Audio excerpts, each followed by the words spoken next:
الحمد لله وحده والصلاة والسلام على من لا نبي بعده. أعوذ بالله من الشيطان الرجيم. بسم الله الرحمن الرحيم.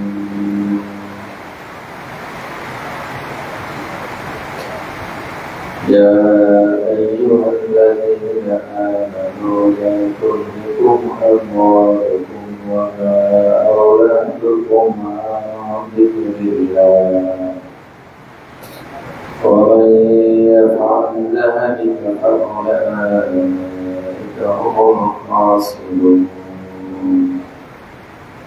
وأنفقوا مما رزقناكم من قبل أن يأتي أحدكم الموت فيقول رب لولا أخرتني إلى أجل قريب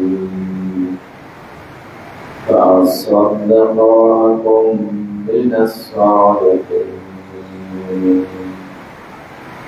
ولن يؤخر الله نفسا إذا جاء أجلها والله خبير بما تعملون.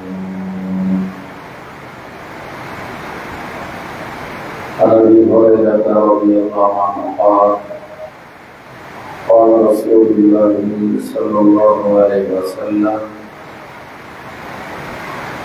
سبعة يظلهم الله في ظله يوم لا ظل إلا ظله إمام عادل وشاب نشأ في عبادة الله ورجل قلبه معلق في المساجد ورجلان تحابا في الله واجتمعا عليه وتفرقا عليه ورجل دعته امرأة ذات منصب وجمال فقال إني أخاف الله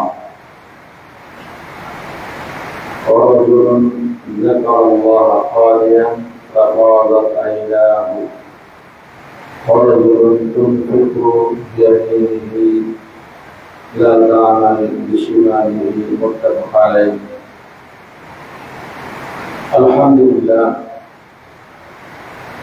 প্রশংসা মাত্র সেই আল্লাহ সুবহানাহু ওয়া তাআলার জন্য যার অশেষ মেহেরবানিতে আমরা এই পবিত্র দিনে পবিত্র মসজিদে উপস্থিত হতে পেরেছি। এই জন্য আল্লাহ সুবহানাহু ওয়া তাআলা দরবারে জানাই লাখ লাখ শুকর, আলহামদুলিল্লাহ। অসংখ্য দুরূদ তাসলিম বর্ষিত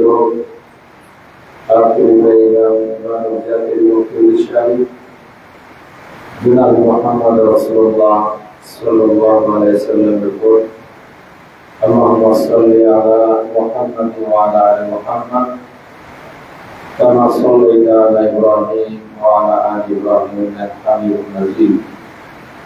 আল্লাহুম্মা বারিক আলা মুহাম্মাদ ওয়া আলা আলি মুহাম্মাদ كما باركت على إبراهيم وعلى آل إبراهيم إنك حميد مجيد. رب اشرح لي صدري ويسر لي أمري واحلل عقدة من لساني يفقهوا قولي. اللهم إني أسألك علما نافعا ورزقا طيبا وعملا متقبلا. আমরা বর্তমানে কিছু বিষয় দেখতে পাচ্ছি, বেশি বেশি মানুষ হত্যা হচ্ছে। হত্যার বিষয়টি মানুষ যেন কিছুই মনে করে। একজন মানুষের সম্মান আছে, ইজ্জত আছে, কাউকে অন্যায় ভাবে মারা এটা যে হারাম, এই কাজটি এত কঠিন, তারপরেও মানুষ কেন যেন কিছু মনেই করে। আজকে আপনি বেঁচে আছেন, আগামীকাল নাও থাকতে পারে। সাথে সাথে মানুষের হঠাৎ হঠাৎ মৃত্যু আসছে। তো ক্যান্সারের রোগী খুব বেশি দেখা যায়। বয়স্ক মুরব্বী বলে নাই, ছোটদেরও ক্যান্সার হচ্ছে। আসলে আমরা যদি বিষয়গুলো একটু চিন্তা করি তাহলে অন্যায় কাজগুলা কম হয়।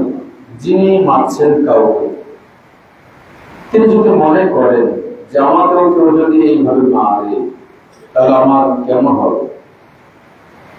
আপনি কোনো কাজ যখন করতে যাবেন তারপর একটু চিন্তা করবে, আমার বিষয় হলে কেমন লাগবে।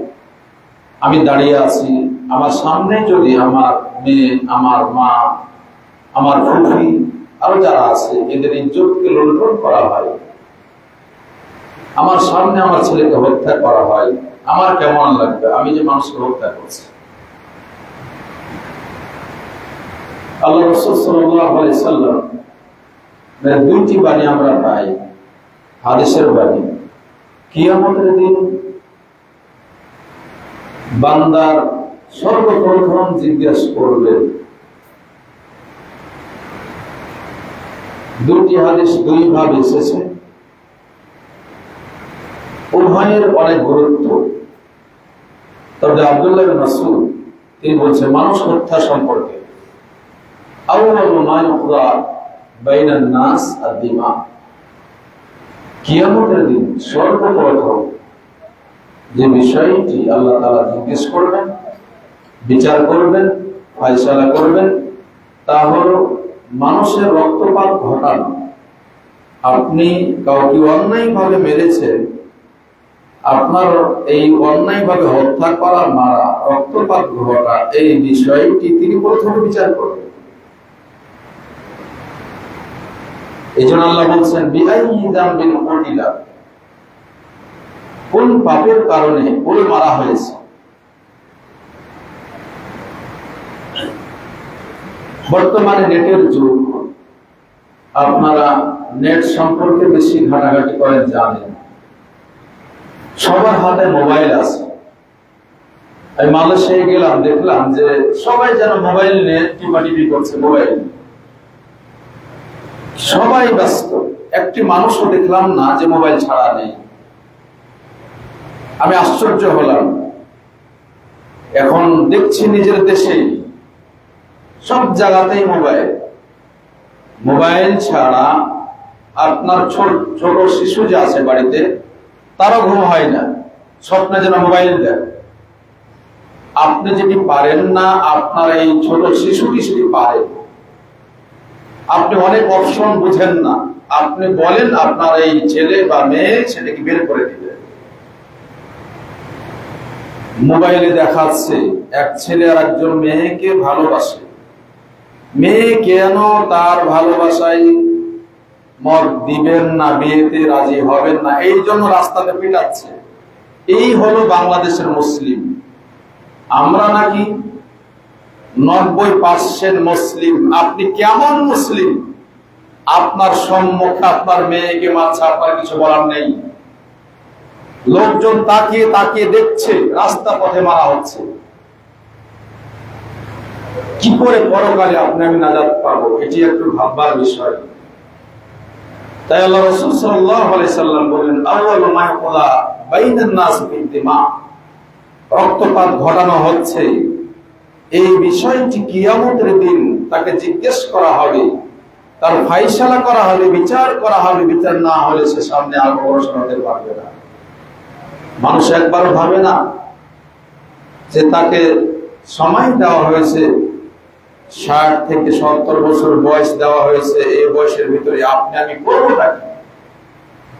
যেদিন মালাকুল মাউত আপনার সামনে আসবে, সেদিনই আপনি বুঝবেন যে কি করেছিলাম আমার জীবনে।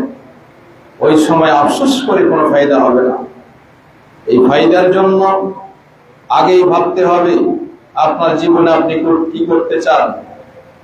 আল্লাহ রাসূল সাল্লাল্লাহু আলাইহি সাল্লাম যেমনটি বলেছেন, আল্লাহ তাআলা স্পষ্ট ভাষায় বলে দিয়েছেন, ওয়া মাই ইয়াকতুল মুমিনান মুতাআম্মিদান ফাজাযাউহু জাহান্নাম খালিদান ফিহা ওয়া গাদিবা আল্লাহু আলাইহি ওয়া লা'নাহু ওয়া আ'আদ্দা লাহু আযাবান আযীমা।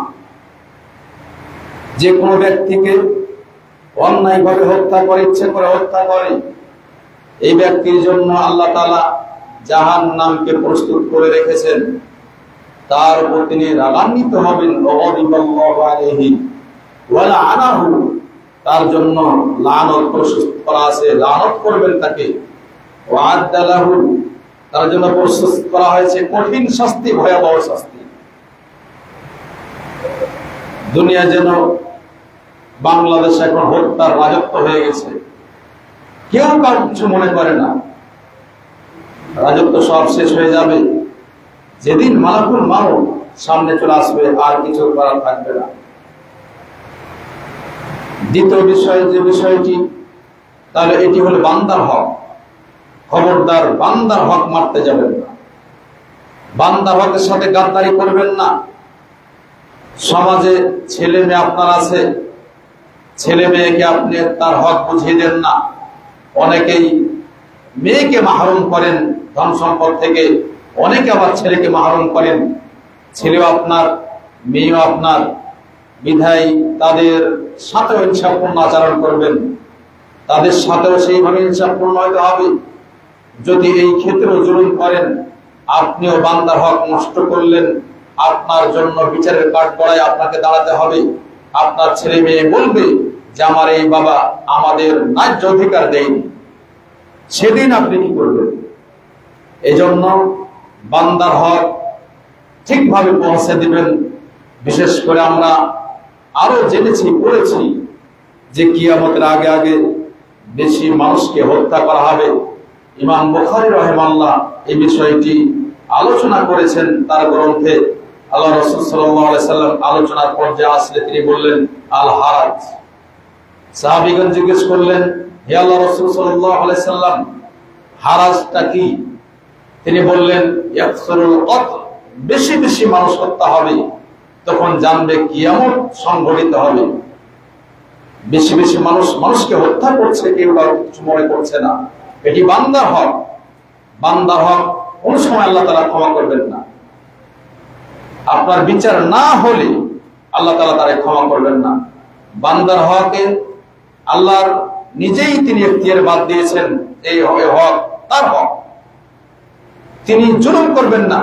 ইয়া ইবাদি ইন্নী হারামতু যুলমা আলা নাফসি, আল্লাহ তাআলা হাদিসে কুদসিতে কসম করে বলছেন, বান্দাকে এইভাবে বলছে, আমার বান্দারা, আমি নিজের উপর জুলুম করি না। ফালা তুযালামু, তোমরা পরস্পর জুলুম করো না। মানুষকে অন্যায়ভাবে হত্যা করা সবথেকে বড় পাপ, বড় পাপের একটি।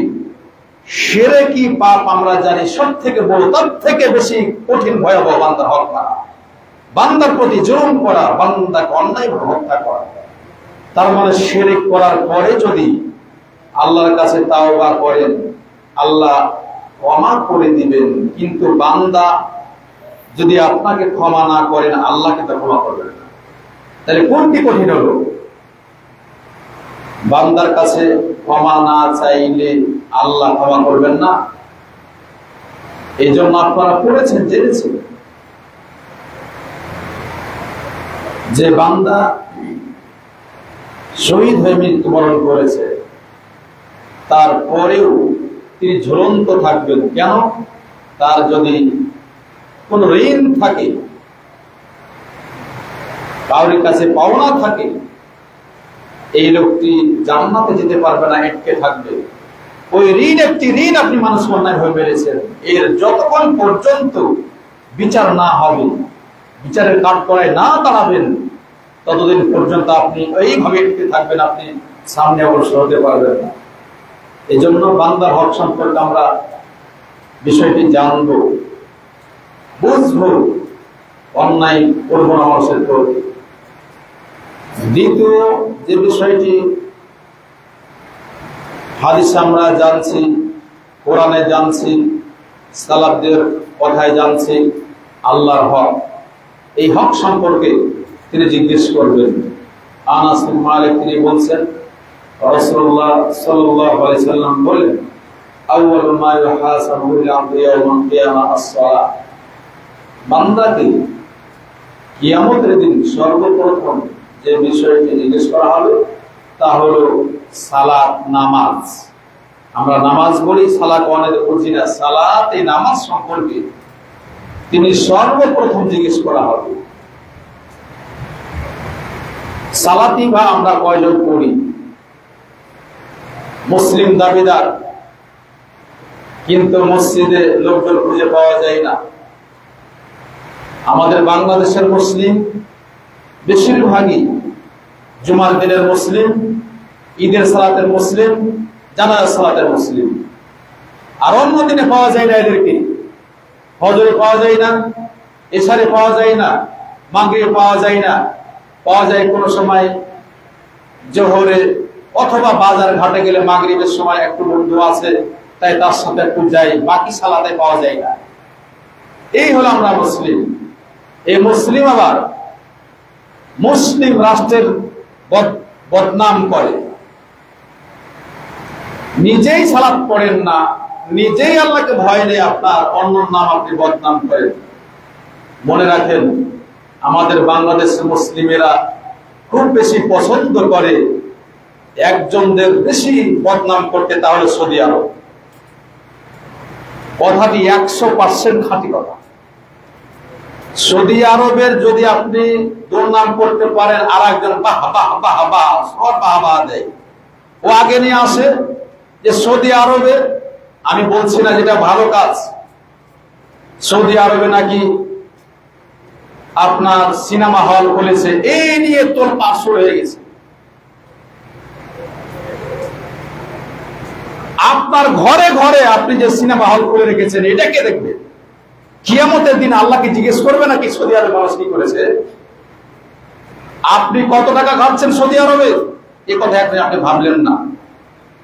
সৌদি আরবের একজন সিগারেট টানা, তার ইমান আপনার এই আলেম অনেক আছে, তার ইমান নেই। সেইভাবে রাগ করবেন কেন? এই কথাটি রাগের কিছু না। সৌদি আরবের এই সিগারেট টানা এই লোকটি, আমার নিজে দেখা অনেকে সিগারেট টানেন, সালাতের সময় থুথু করে ফেলে তাদের উজু করে দিন, মসজিদে ছেড়ে ঢুকে যান সালাত করতে। আপনার দেশের অনেক নিজেকে দাবিদার প্রকৃত আলেমদের কথা বলছি না, যিনি প্রকৃত আলেম তার কথা আমি বলছি না। আমার দেশের নামধারী যেমন মুসলিম নামধারী আলেম আছে, এই সকল নামধারী আলেম যে কবর পূজারী, এরা কবরের কাছে বসে থাকে, যে তারা ব্যবসা করে, এখন পর্যন্ত এরা নিজেকে আলেম দাবি করে। অথচ আপনি নিজের দিকে আমরা কোশ্চেন কাল আমরা দেখি, এটা আমাদের ভুল ভুল। কিয়ামতের দিন আল্লাহ তাআলা কে কি করলেন দেখবেন, আপনি কি করেছেন সেটাই দেখবেন। কে করলো, মুখ করলো, আপনি কি করলেন? ভালো কাজের মাধ্যমে পাপগুলো মোচন হয়ে যায়। সৌদি আরবের মানুষ যত, সৌদি আরবের বাদশা যত দেশে দেশে মসজিদ মাদ্রাসা এবং যত ছাত্র নিয়ে তারা লেখাপড়া করাচ্ছে, তাদের টাকা দিয়ে কোন দেশ করছে আপনি একটা দেশের কথা বলবেন না। গোটা বিশ্বের ছাত্র, মদিনা ইউনিভার্সিটি শুধু না, মদিনা ইউনিভার্সিটি আছে, কিং আব্দুল আজিজ আছে, ইমাম সৌদ আছে, কিং রিয়াদ আছে, গোটা সৌদি আরবে অনেকগুলো ইউনিভার্সিটি আছে, যে ইউনিভার্সিটি গুলোকে আপনার বাংলাদেশ কেন গোটা বিশ্বের ছাত্র এসে পড়াশোনা করে। আপনার কয়টি ইউনিভার্সিটিতে আপনি দিন শিখান?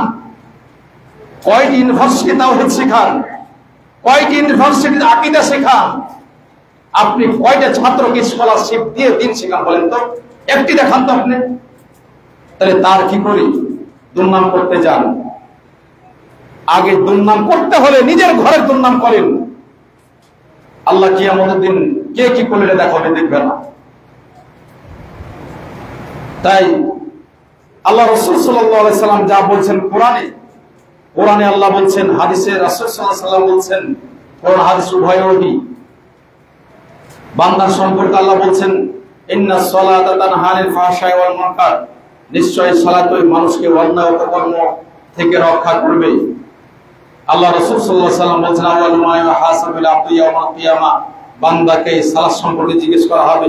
আপনি সৌদি আরবে কি করলো, ওমর কি করলো, এটা জিজ্ঞেস করা হবে না।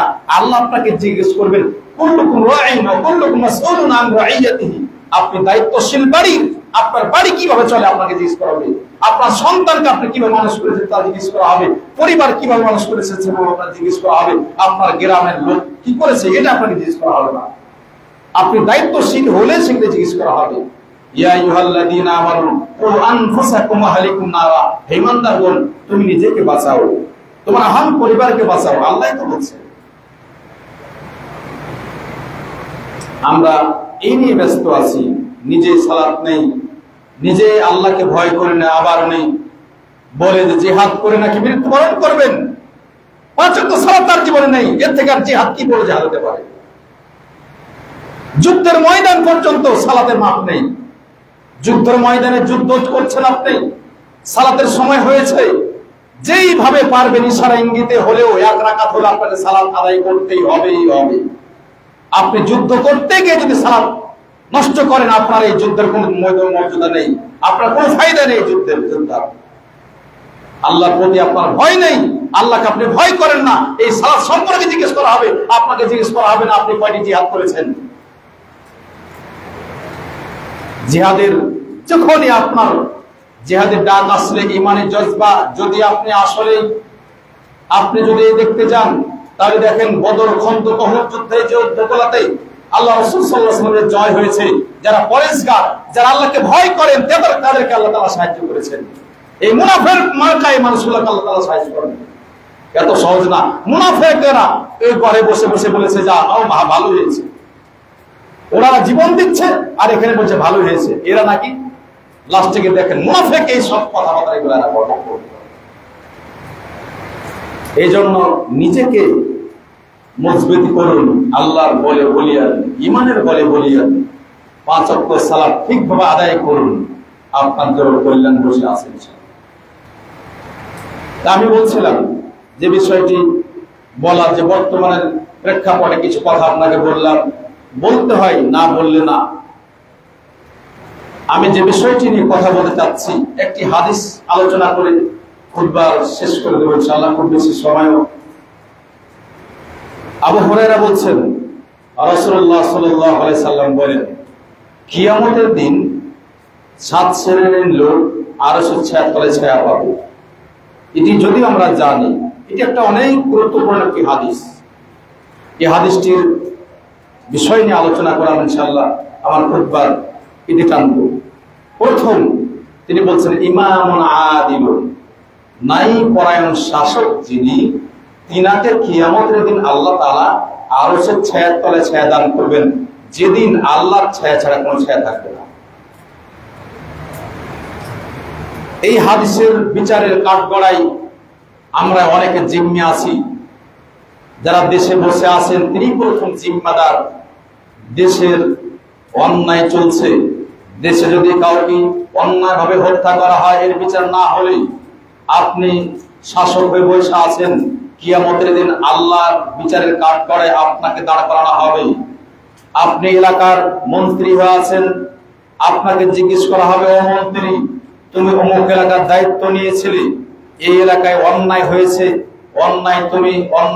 অন্যায়ভাবে অন্যায় কাজগুলো হয়েছে, এগুলা তুমি বিচার করেছো করনি, এটা দেখা হবে। আপনি এলাকার চেয়ারম্যান হয়ে আছেন, আপনার এলাকার কি অন্যায় ঘটছে, যদি আপনার ন্যায় বিচার না পায় আপনার কাছে, আল্লাহ আপনাকে ধরবেন। এলাকার মেম্বার হয়ে আছেন, এলাকার যা দায়িত্ব আপনি পালন করছেন, আল্লাহ তাআলা আপনাকে ধরবেন। আপনি এলাকার নেতা, সর্দার, জামরা গ্রামের ভাষায় বলি সর্দার, আপনাকে লোকজন মানে। যদি এলাকায় অন্যায় হয় আর অন্যায় কাজের আপনি এটা বিচার ফায়সালা আপনার কাছে বিচার নিয়ে আসে, আর সঠিক বিচার যদি আপনি না করে দেন, আপনাকে আল্লাহ তাআলা কিয়ামতের দিন ধরবেন। আপনি মসজিদের দায়িত্ব নিয়ে আছেন, মসজিদের দায়িত্ব ইমাম হয়ে আছেন, মুয়াজ্জিন হয়ে আছেন, যদি ঠিকভাবে আদায় না করেন, তাও আপনাকে বিচারের কাঠগড়ায় জড়িত হতে হবে। আল্লাহ আপনার বিচারের কাঠগড়ায় দাঁড় করাবেন। আপনি মসজিদ চালাচ্ছেন, জনগণের টাকা পয়সা আপনার কাছে আছে, ঠিকভাবে যদি আপনি সেটা বাস্তবায়ন না করেন, তাহলে আপনাকেও আল্লাহ তাআলার বিচারের কাঠগড়ায় দাঁড় করাবেন। তাই অত্যন্ত কঠিন জটিল বাক্যটি। তবে এই হাদিসে ইমাম আদিল, বড় ইমামের কথা বলা হয়েছে, যিনি দেশের যিনি দেশের প্রেসিডেন্ট, যিনি প্রধান, সাথে সাথে ওর সাথে যা আছে। আবার আরেকটা ইমাম বলা হয় যে মসজিদের ইমাম যিনি ইমামতি করেন, তাকে বলা হয় ইমাম আস-সুগরা। ইমাম কুবরা বলা হয় যিনি দেশের প্রধান, প্রেসিডেন্ট, তাকে ইমাম কুবরা বলা হয়। সাথে সাথে ওনার সাথে যারা আছেন, ইনারা ওনার সাথে জড়িত। ইমাম সুগরা বলা হয় যিনি আপনাদের জন্য ইমামতি করেন, ইনি একজন ইমামের সাথে আছেন, ইনিও কিন্তু তার সালাত আর ইবাদত বন্দেগী যা আছে এগুলা ঠিকভাবে যাতে আদায় করতে পারে, এই জন্য তাকেও লক্ষ্য করতে হবে। তাই এই হাদিসের ভাষায় যে আমরা কাউর প্রতি অন্যায় কাজ করব না, বিচার ফায়সালা আপনার কাছে যেটা আসবে আপনি সঠিকভাবে বিচার করবেন। আপনি অন্যায়ভাবে কাউকে ধরে জেলে ঢোকাতে পারবেন না। এখন আপনাকে ভেবে চিন্তে একটা মানুষকে জুলুম করে জেলে দিলে কিয়ামতের দিন আপনাকে জিজ্ঞেস করা হবে, কেন তার অন্যায় হয়ে জুলুম জেলে ঢুকাইছে। এই বাক্যটা শুধু প্রত্যেকটা ক্ষেত্রে নাই বিচার করতে হবে। নাই বিচার করলে আমানতদারিতা ঠিক রাখতে হবে। যারা দেশের দায়িত্ব চাচ্ছেন, দায়িত্ব পাওয়ার পরে যদি নাই বিচার, নাই শাসন না করতে পারেন, কিয়ামতের দিন এই দায়িত্ব আপনার জন্য জাহান্নামে যাওয়ার কারণ হয়ে যাবে। আবু হুরায়রা বলেন, রাসূলুল্লাহ সাল্লাল্লাহু আলাইহি সাল্লাম বলেন, যাকে প্রজাদের জনগণের দায়িত্ব দেওয়া হয়েছে, দায়িত্ব ঠিকভাবে যদি ও শোনায়, দায়িত্বের প্রতি ঠিকভাবে দায়িত্ব পালন করেননি, এদের দায়িত্বে তিনি ধোঁকা দিয়েছেন, হারামাল্লাহু আলাইহি জান্নাহ, আল্লাহ তাআলা তার জন্য জান্নাতকে হারাম করে দিবেন। দায়িত্ব শুধু নিজে নয়, দায়িত্ব পালন করতে হবে। যদি ঠিকভাবে দায়িত্ব পালন করতে পারেন তাহলে আল্লাহ রাসূল সাল্লাল্লাহু আলাইহি ওয়াসাল্লাম বলেন ইমামুন আদিলুন, নাই পরায়ণ শাসক যিনি হবেন কিয়ামতের দিন তাকে আরশের ছায়াতলে ছায়া দান করবে।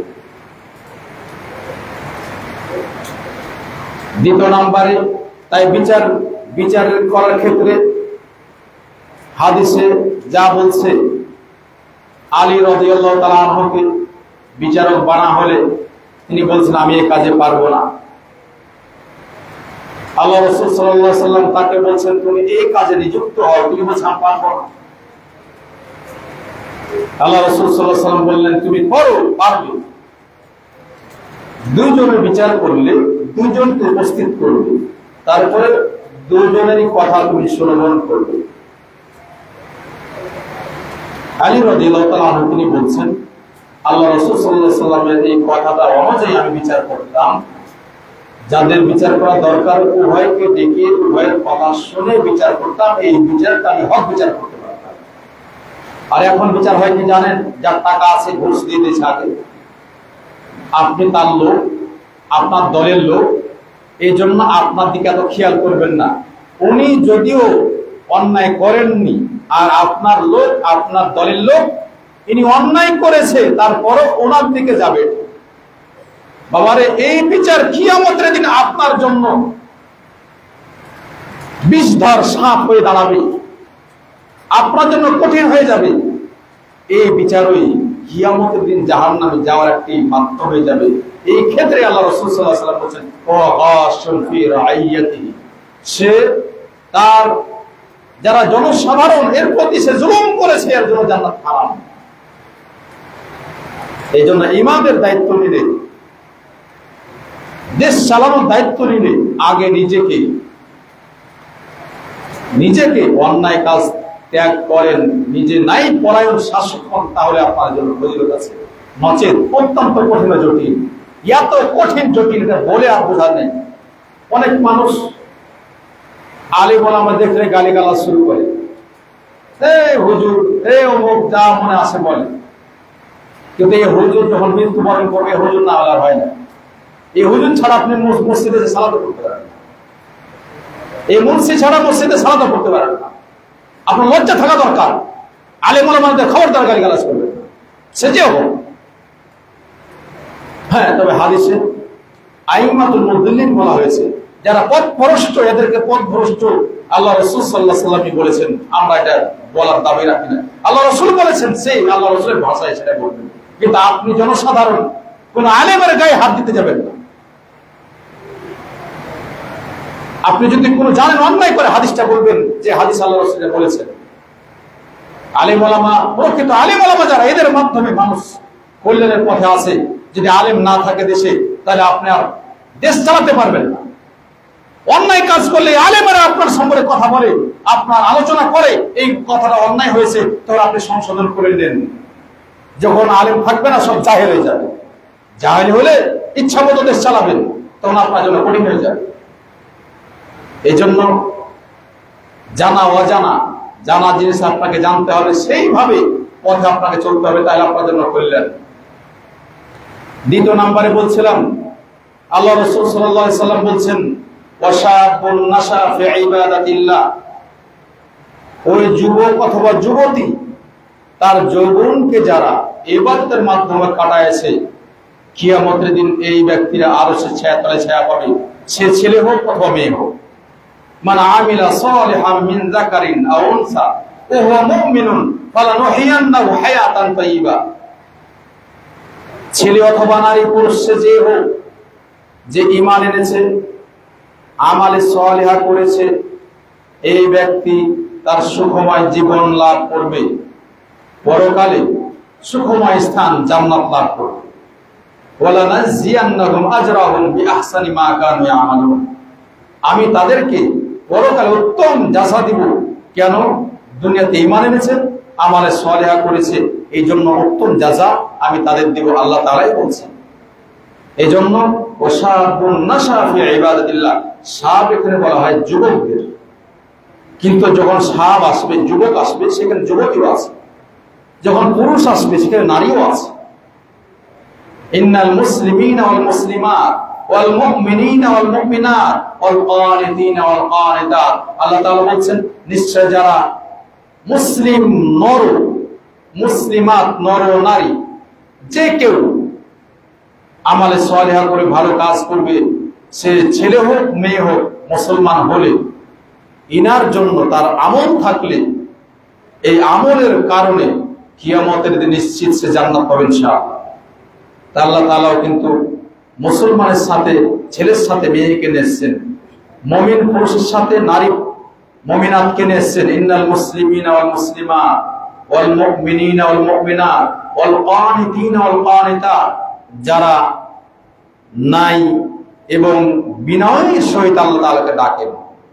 আপনি পুরুষ, আপনিও বিনয়ের সহিত আল্লাহকে ডাকেন, উনি নারী, উনিও আল্লাহকে বিনয়ের সহিত ডাকেন।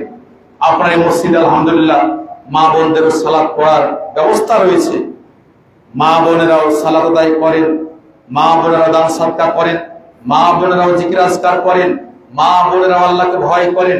আপনি যেমন আল্লাহকে ভয় করেন, আপনি ইবাদত বন্দি করেন, তারাও ভয় করেন। এই জন্য আল্লাহ বলছেন মান আমিলা সালিহাম মিন যাকারিন আও উনসা ওয়া হুয়া মুমিনুন ফালানুহয়িন্নাহু হায়াতান তাইয়্যিবা, সে নারী পুরুষ যেই হোক না কেন, যে ঈমানদার নারী পুরুষ এর সাথে যারা আমালে সালেহা করে, এদেরকে আল্লাহ তাআলা দুনিয়াতে তার হায়াতে তাইয়্যিবা দান করবেন, সুখময় জীবন দান করবেন, এবং এই সুখময় জীবন যেমন দুনিয়াতে দিবেন, পরকালে তাকে সুখময় স্থান জান্নাতুল ফেরদাউস দান করবেন, সে যদি সে অনুযায়ী আমল করে। আল্লাহ নাতে বলছেন আল্লাযীনা আমানু ওয়া লাম ইয়ালবিসু ঈমানাহুম বিযুলমিন উলাইকা লাহুমুল আমনু ওয়া হুম মুহতাদুন, যারা ঈমান এনেছে তার ঈমানের সাথে শিরক মিশ্রিত করেননি, তারাই দুনিয়াতে শান্তিময় জীবন যাপন করবে, হেদায়েত প্রাপ্ত হবে, পরকালে জান্নাত পেয়ে তারা শান্তিময় স্থান, সুখময় স্থান লাভ করবে। আল্লাহই তো বলছে। তাহলে ঈমান এনেছেন, আমালে সালেহা করেছেন, দুনিয়াতে সে অনুযায়ী আপনি জীবন যাপন করতে পারবেন, পরকালে সুখময় স্থান জান্নাত লাভ করতে পারবেন। তা আমরা জান্নাত পেয়েছি, আল্লাহর কাছে আমরা জান্নাত চাই, সুখময় স্থান চাই, আমরা এটাই চাই। তাই চাই, এটা চাই না, চাই নাকি চান? তাহলে ছেলে মেয়ে উভয় কিন্তু আমল করে, তাদের উভয়কে আল্লাহ রাসূল সাল্লাল্লাহু আলাইহি ওয়াসাল্লাম বলছেন যারা এইভাবে আমল করবে কিয়ামতের দিন আরো সে ছায়াতলে ছায়া দান করবে। তাই আমর বিন শুআয়ব তিনি বলছেন, রাসূলুল্লাহ সাল্লাল্লাহু আলাইহি ওয়াসাল্লাম বলেন মুরু আওলাদাকুম বিস-সালাহ ওয়া হুম 7 সিনিন ওয়াদরিবুহুম আলাইহা ওয়া হুম আবনা 10 সিনিন ওয়া ফাররিকু বাইনাহুম ফিল মাদাজি', তোমাদের সন্তানের বয়স যখন 7 বছর হয়, 7 সিনিন, ওয়া আমরুহুম বিস-সালাহ, তাদের সালাতের জন্য আদেশ করো 7 বছর বয়স হলে, ওয়াদরিবুহুম আলাইহা, 10 বছর বয়স হলে সালাত আদায় না করলে তাদেরকে লাঠি দ্বারা আঘাত করো। আমরা তো এই হাদিস মানি না। আপনারা বলবেন এখন আধুনিক যুগ, এখন কি মারা যায়? একটি ছেলে মারি কি করে, একটি মেয়ে মারি কি করে? মারার তো কোনো অধিকার নেই, মারলে বাড়ি ছেড়ে চলে যাবে। আচ্ছা 7 বছর বয়স কি বুঝে তারে মারতে হবে? এর মারার জন্য আল্লাহ রাসূল বলেছেন 7 বছর বয়স হয় তখন কেন বলেননি যে সালাত পড়বো চলো মসজিদে? যদি আপনি কাজটি করেন 7 বছর বয়স যখন হবে, ছেলে হোক মেয়ে হোক, মা বোনেরা আছেন, আপনার বাড়িতে দায়িত্ব কর্তব্য, আপনার ছেলের 7 বছর বয়স হলে বাবার সাথে সুন্দর করে জামা কাপড় পরাই দিয়ে, উজু করে জামা কাপড় পরিয়ে দিয়ে আপনার দায়িত্ব কর্তব্য। বাবা আসবে তখন বলবেন আমার এই ছেলেকে আব্দুল্লাহকে তোমার সাথে নিয়ে যাও মসজিদে, এই তো হাত ধরাই দেবেন। এই ছেলে যখন 1 দিন 2 দিন 5 দিন 1 মাস 2 মাস আস্তে আস্তে অটোমেটিকলি ওই মসজিদের প্রতি টান চলে আসবে। ও আগে যে বলবে আব্বু চলো মসজিদে চলো, ও বোঝা বলবে, আপনাকে বলবে, আপনাকে বলবে আব্বু সালাতে আজান হয়েছে মসজিদে চলো। একটি ছেলে ছোট শিশু যখন মসজিদে আসতে চায় সে আনন্দ পায়, সে রাস্তাতে ঘুরতে পছন্দ করে, আপনাকে বলবে আব্বু আজান হয়েছে উঠো তাড়াতাড়ি মসজিদে চলো। এমন কেন আমাদের সন্তান আমরা করতে পারি না? আল্লাহ রাসূল সাল্লাল্লাহু আলাইহি ওয়াসাল্লাম এই কথাই বললেন, ওয়াশাবুন নাশা ফি ইবাদাতিল্লাহ, এই শিশু যখন এইভাবে গড়ে উঠবে, 10 বছর বয়স হবে, আপনাকে আর বলা লাগবে না লাঠির দরকারও নেই, মারবেন কেন, এমনিতেই সে বড় হবে। আল্লাহ রাসূল সাল্লাল্লাহু আলাইহি ওয়াসাল্লাম বললেন, আপনি এগুলা করার পরে যদি সে কথা না শুনে তখন তাকে মারেন। সে মাইন নাই যে মারতে মারতে শেষ করবে, এটা বলা হয়নি। আদবের মায়ের আদবের লাঠি বাড়িতে রাখার জন্য আল্লাহ রাসূল সাল্লাল্লাহু আলাইহি ওয়াসাল্লাম বলেছেন। আপনার বাড়িতে আদবের লাঠি আছে? মারেন কি? বলছে মারবো আর কি, কথাই তো শুনে না। তো আদব তো আমরা দিতে পারি। তাই এর সাথে 10 বছর হয়ে যাবে। আর যুবক 10 বছরের পরই, কারণ মেয়েরাও কিন্তু অনেক রাষ্ট্রে আছে, আমাদের ঘরে অনেক মেয়ে আছে, 10 বছর বয়স হলে অ্যাডালের মতো মনে হয়, খাওয়া দাওয়া ঠিক আছে, ভালো আছে, সুস্থ আছে, বড় মনে হয়। তাই আপনারা জানেন আল্লাহ রাসূল সাল্লাল্লাহু আলাইহি ওয়াসাল্লামের সাথে উম্মাহাতুল মুমিনিন আয়েশা রাদিয়াল্লাহু তাআলা আনহার বিয়ে হয়েছিল 6 বছর পেরিয়ে 7 বছর যখন পড়েছিল, অথবা 7 বছরের বয়সে তার বিয়ে হয়েছিল। 9 বছর বয়সে আল্লাহ রাসূল সাল্লাল্লাহু আলাইহি ওয়াসাল্লামের ঘরে তিনি গিয়েছিলেন।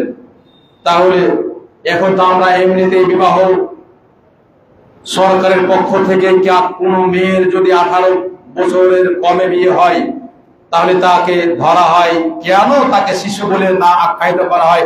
এটি কিন্তু আসলে ইসলামী শরীয়তের আইন না। 18 বছর বয়স হলে আপনার মেয়ে অন্য সাথে পালিয়ে যায়, তাহলে কি করে শিশু থাকলো সে? 15 বছর বয়সে পালিয়ে যায়। 15 বছর বয়সে আমাদের দেশে একটা মেয়ে ম্যাট্রিক পাস করে যায়। 14 বছর বয়স, 15 বছর বয়স পাস করলে ম্যাট্রিক হয়। আর 18 বছর ইন্টারমিডিয়েট পাস করেছে, ইউনিভার্সিটি পড়ে। ইউনিভার্সিটি পড়া মেয়েকে আপনি সাবালিকা মেয়েকে আপনি বলছেন বালিকা। এই বালিকা, এই কথার কারণে অনেক পরিবার নষ্ট হচ্ছে। পশ্চাত্যের এই কৃষ্টি কালচার মুসলমানদের ভেতরে ঢুকেছে। এখন এই মা বোনেরা বলছে যে চাকরি না করলে আর বিবাহে বসা যাবে না। এই মা বোন নাকি ক্যারিয়ার গঠন করতে চায়। এই মা বোন পুরুষ মানুষ, আপনাকে বলছি, দেশের সরকার যারা দায়িত্ব পালন করছেন আপনারা তাদেরকে আমি বলছি যে আপনি চাকরির জন্য এই পুরুষ মানুষদেরকে আপনি চাকরির জন্য পথে নামাবেন। মেয়েদেরকে করা হয়েছে, আগে দেখবেন 60% মহিলারা চাকরি পাবে, সরকারি চাকরি, আর 40%কে মেয়ে ছেলেরা। আচ্ছা বলেন তো, মেয়ে কি পরিবার চালাবে না ছেলেরা চালাবে? আল্লাহ তাআলা বলছে আর রিজালু কাওয়ামুনা আলা নিসা, আর দেশের সরকার বলছে আন নিসাউ কাওয়ামুনা আলা রিজাল। মানে এটা উল্টা করছে, আল্লাহর আয়াতকে চেঞ্জ করে দিয়েছে। এরা শান্তি পাবে কি করে? এদেশে শান্তি হবে না। বিশ্বে শান্তি কেড়ে নিয়েছে, অমুসলিমরা শান্তি কেড়ে নিয়েছে। ওদের রাষ্ট্রে এগুলো করে না, আমাদের রাষ্ট্রে এগুলো চাপিয়ে দিয়েছে। মা বোনদেরকে বের করা একটা ওই কান্ট্রির পশ্চিমাদের একটা আপনার নোংরামি রাজনীতি। মুসলমানকে নষ্ট করবে কি করে? মা বোনদের নষ্ট করবে কি করে? তারা এই চাল পায়তারা শুরু করেছে। আপনার স্ত্রী যদি সে সকাল 8টা থেকে নিয়ে 5টা পর্যন্ত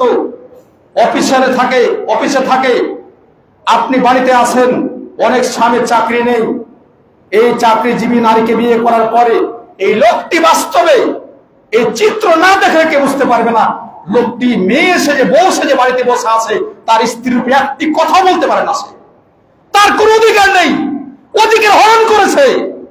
ইসলামের কোশ্চিন কালো পছন্দ করে না, ইসলামের নীতি না। ইসলাম নীতি দিয়েছে পুরুষ মানুষকে যত নারী জাতি সম্মান করবে তার সম্মান বেড়ে যাবে। পুরুষ জাতিকে যখন নারীরা অসম্মান করবে, এদের অসম্মান নিজের ঘরে তারা ডেকে নিয়ে আসে। এই জন্য আজকে সন্তানের আদর্শবান আমরা করতে পারি না। মা চলে যায় চাকরির কাজে, আর বাড়িতে কাজের মেয়ে আপনি রাখার পরে সন্তানটিকে মানুষ করে, আপনি তখন শুরু করেন। আর এই বাড়িতে বসা এই লোকটি কাজের মেয়ের সাথে হস্তি ফস্তি করে না। আপনার বাড়িতে কেউ নেই, আপনি কাজ করার পর বাড়িতে আসছেন, আপনার বাড়িতে কাজের মেয়ে আপনাকে খাবার দিবে, আর কেউ নেই, আপনি করবেনটা কি? শয়তান সবসময় লেগে আছে। আজকে স্বামীর প্রতি ভালোবাসা নেই মেয়েদেরকে, এরা ভালোবাসা দেয় না, এরা শুধু অন্যায় কাজে জড়িত থাকে, খারাপ লাগবে, কিন্তু বাস্তবে আপনি দেখেন এর ক্ষতি কতটা। আপনার সন্তান পর্যন্ত আদর্শবান আপনি করতে পারেন না। আপনি দেখুন, কোরআন সুন্নাহ খুলে দেখুন কি অবস্থা।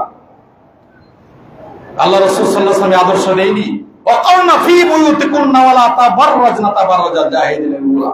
আল্লাহ এমনি কি বললেন? মা বোনদেরকে বাড়িতে থাকা, এর অর্থ আপনারা বলেন না? আপনি যখন আপনাকে তাহলে দায়িত্ব দিই, ভালোই হয়েছে। এই যে সাঁতাল দেখেন, আপনারা বোঝেন না সাঁতাল অনেকে। আমরা গ্রামের মানুষ এটা বুঝি।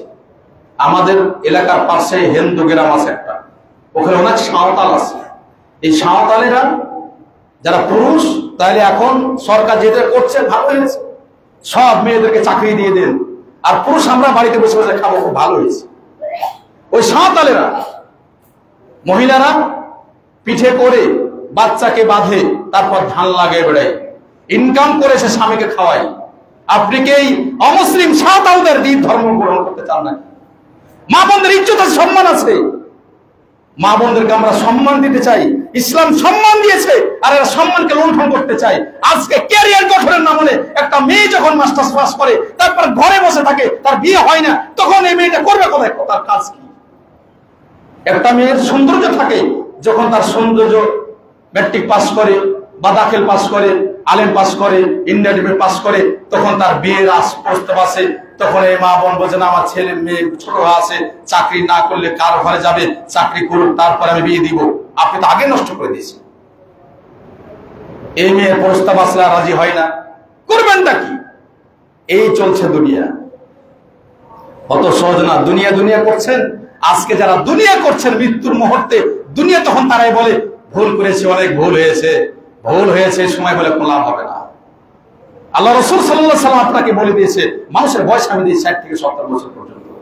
ওয়াশাবুন নাশা ফি ইবাদাতিল্লাহ, বান্দা এদেরকে আরশের ছায়াতলে ছায়াদান করবেন। তাই মা বোন যারা শুনছেন, আপনার বিরুদ্ধে আমি কথা বলছি না, আপনাকে সম্মান দিয়ে কথা বলছি।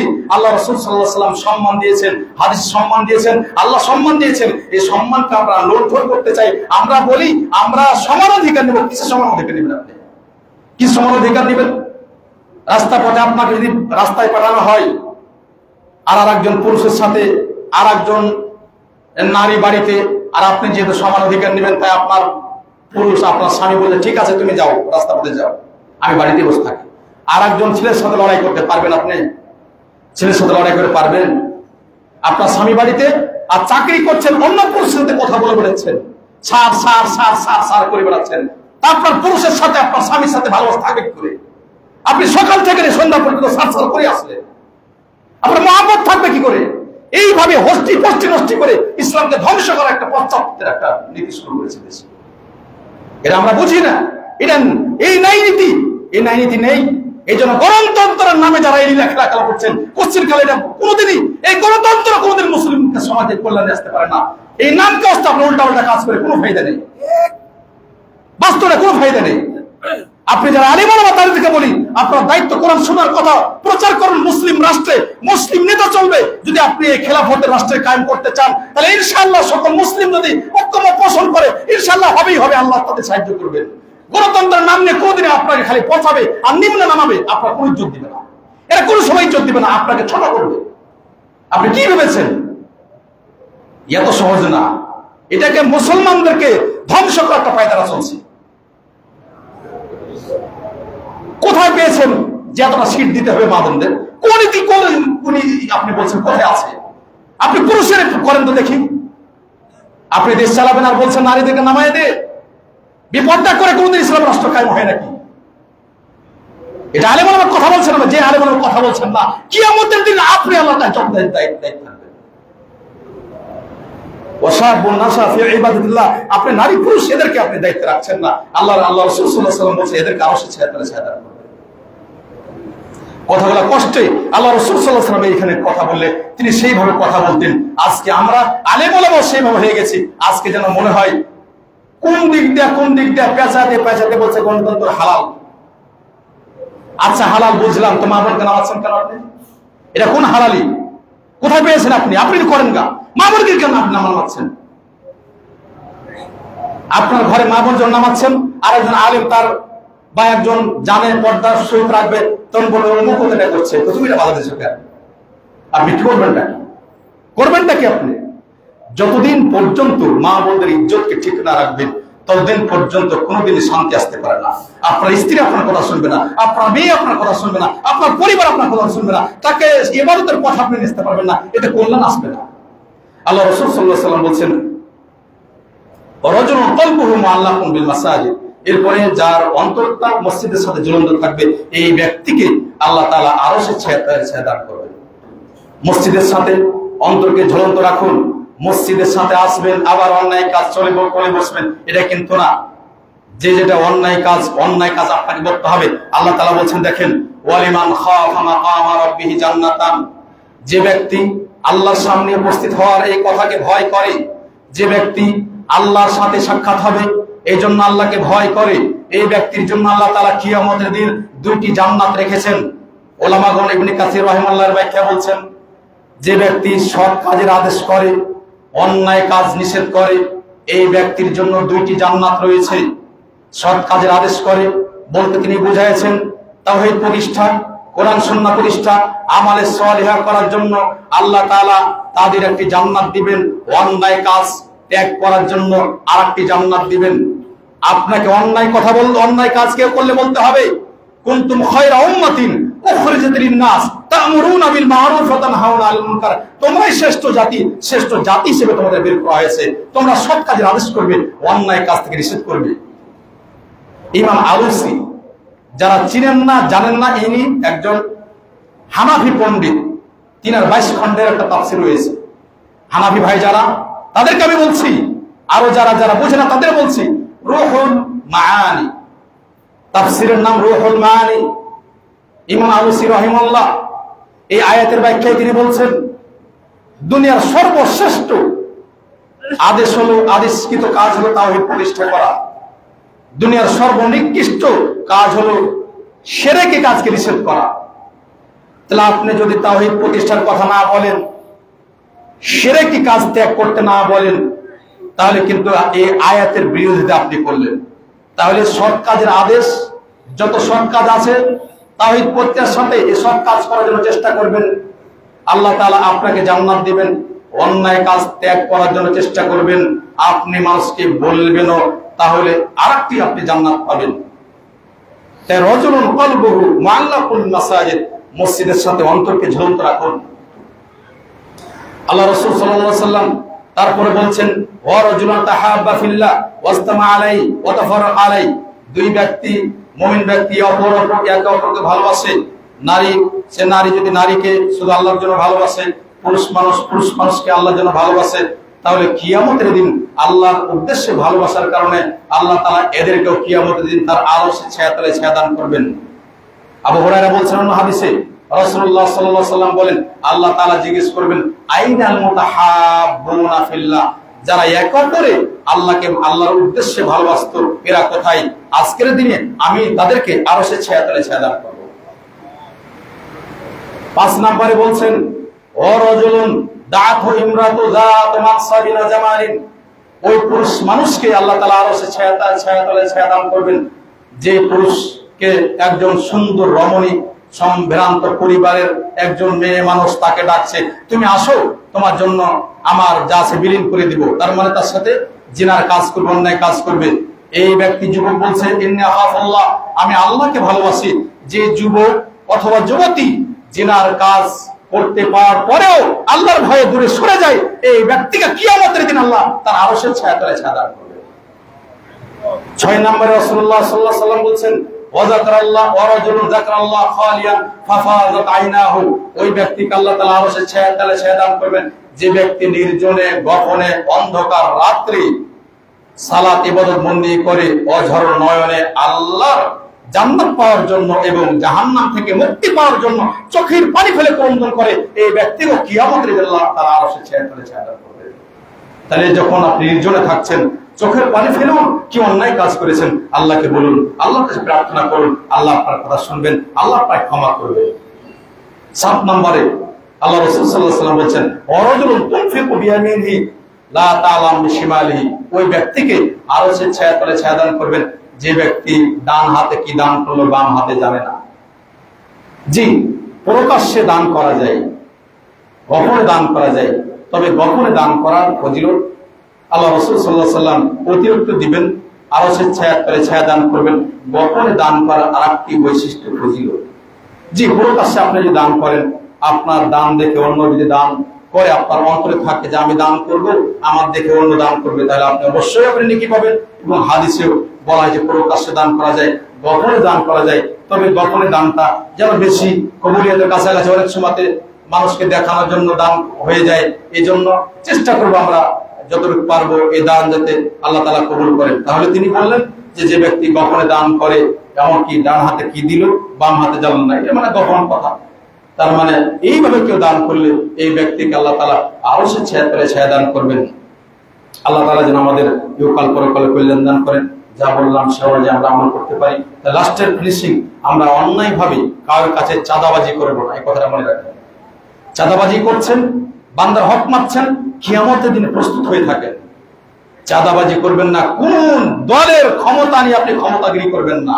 ফিরাউন ধ্বংস হয়ে গেছে, নমরুদ ধ্বংস হয়েছে, কারুন ধ্বংস হয়েছে, যারা বড় বড় তারা সবাই ধ্বংস হয়ে গেছে। কোনো ফায়দা নেই, কোন দল নিয়ে কেউ বাড়াবাড়ি করবেন না। অন্যায় অন্যায় অন্যায় অন্যায়, সর্বদা অন্যায় অন্যায়। অন্যায়কে রোখার জন্য দাঁড়ান, আপনার জন্য কল্যাণ হবে। দ্বিতীয় পয়েন্টে, মানুষকে অন্যায় হত্যা করার অহংকার দেখাবেন না। ক্ষণস্থায়ী জীবন, আপনি হঠাৎ করে কাউকে মারতে গিয়ে আপনি মরতে পারেন, এই কথাটা মনে রাখেন। অন্ধকার কবরে যেতে হবে, যেখানে কেউ নেই, মৃত্যুবরণ করতে হবে, এই কথাটি মনে রাখেন। আপনি সর্বদাই মনে রাখবেন, সর্বদাই প্রস্তুতি গ্রহণ করে থাকবেন, হঠাৎ করে আমার কাছে মালাকুল মউত চলে আসতে পারে। এই কথাটি কারোর যদি খেয়াল থাকে, এই ব্যক্তি কোনো দিনই কোশ্চেন কালেও অন্যায় কাজ করতে পারে না। অন্যায় ভাবে কাউকে মারা তো দূরের কথা, সমাজ এমন হয়েছে মা বাবাকে ওর ছেলেরা ছেড়ে দেয় না। অন্যায় কাজ আপনি ত্যাগ করুন, সাথে সাথে ইবাদত বন্দি করার চেষ্টা করেন। আল্লাহর কাছে দোয়া করে আল্লাহ যেন আমাদের এই ইহকাল পরকাল কল্যাণ দান করেন। ওয়া আখিরু আলহামদুলিল্লাহি আলামিন। সুবহানাকা ওয়া বিহামদিকা আশহাদু আল্লা ইলাহা ইল্লা আনতা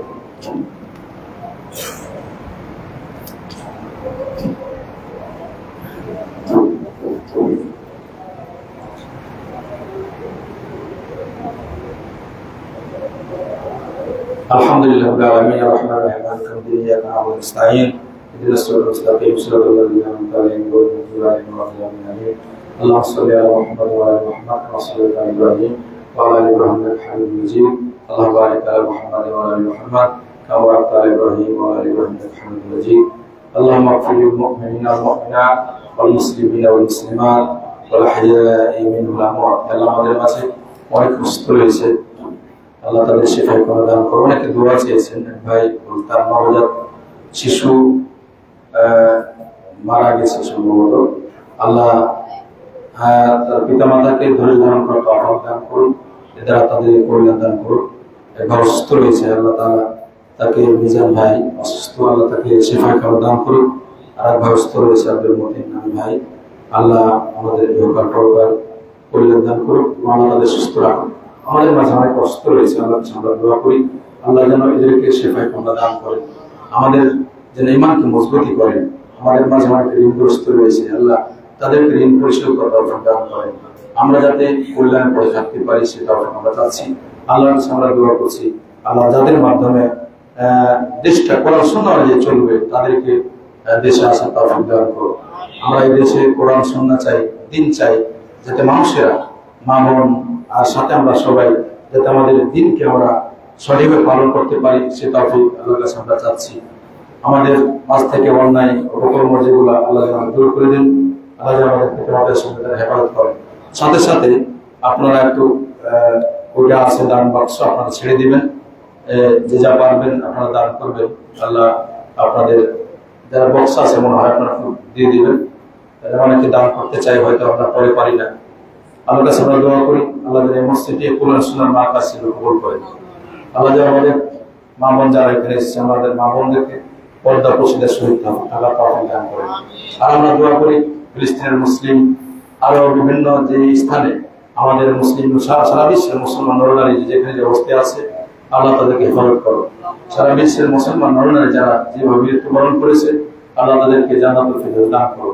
আমাদের পিতামাতা আত্মীয় স্বজন যারা অসুস্থ রয়েছে, তাদেরকে সেটা দান করো। যারা মৃত্যুবরণ করেছে, তাদেরকে জান্নাতুল ফিরদৌস দান করো। ইহকাল পরকাল কল্যাণ দান করো। ওয়া আখিরু দাওয়ানা আলহামদুলিল্লাহি রাব্বিল আলামিন।